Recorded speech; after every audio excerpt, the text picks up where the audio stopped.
Dia di Jogja, dia dapat serangan kedua. Pada waktu dia dapat serangan itu kebetulan lagi bicara. Nah, waktu serangan itu terjadi dia lagi bicara dan mulutnya terbuka, rahangnya mengunci. Nah, jadi waktu ketemu dengan tim Genio, ya dalam kondisi rahang terbuka, dia pakai sonde dan air liurnya terus keluar karena dia nggak bisa ngunci, jadi nggak bisa tutup mulut. Jadi makan nggak bisa, harus dengan selang. Kemudian dia mau pakai Genio. Dalam waktu 2 bulan saya programkan untuk struknya, satu lagi program untuk perbaikan rahang gitu. Nah, ternyata saya dapat kabar dia sudah lepas sonde dan saya nggak bisa, tapi kalau dicari di YouTube ada. Jadi dia sudah bisa tutup dan sudah makan mulai dari yang bubur gitu ya, dan sudah pulang ke Kupang, tapi masih tetap pakai Genio ya, dan sudah bisa jalan dengan pelan, proses ya Pak gitu. Tapi begitu dia sudah bisa lepas dan sudah bisa makan dengan normal, itu pun sudah progres yang sangat signifikan. Saya punya teman lagi di Magetan, dia kena stroke, hipertensi, kemudian masuk rumah sakit. Dia mencoba nggak mau pakai obat-obatan, dia minum herbal ya.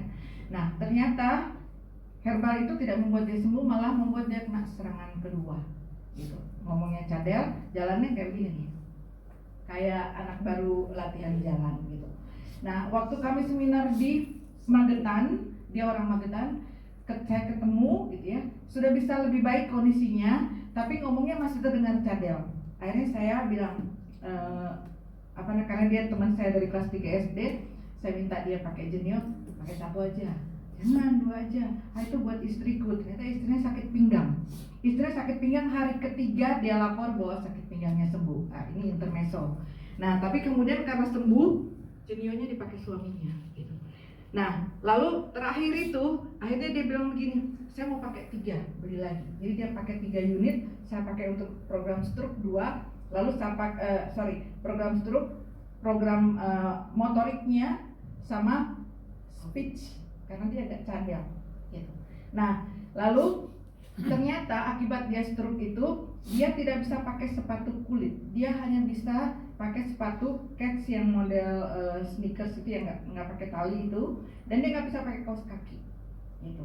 Dan dia hanya boleh kerja setengah hari karena kondisinya dia pulang dari Karanganyar ke Magetan itu butuh waktu 2 jam.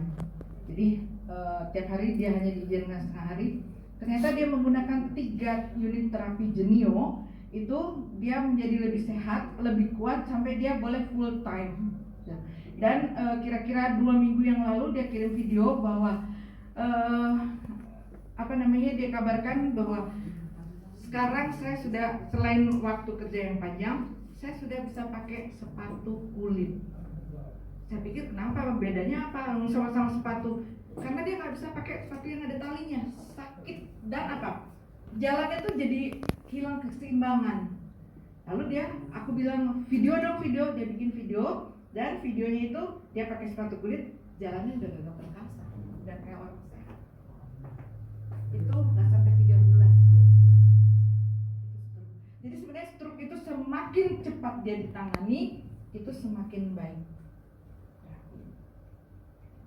Jadi dan artinya begini, kalau saya stroke, saya cuma pakai 1 alat, nggak mau pakai 2 atau 3, bisa. Tapi kalau saya ibaratkan, kalau mobil dia 25 km per jam, kalau bawa pakai 2 dia bisa 40 km per jam. Ya ibaratnya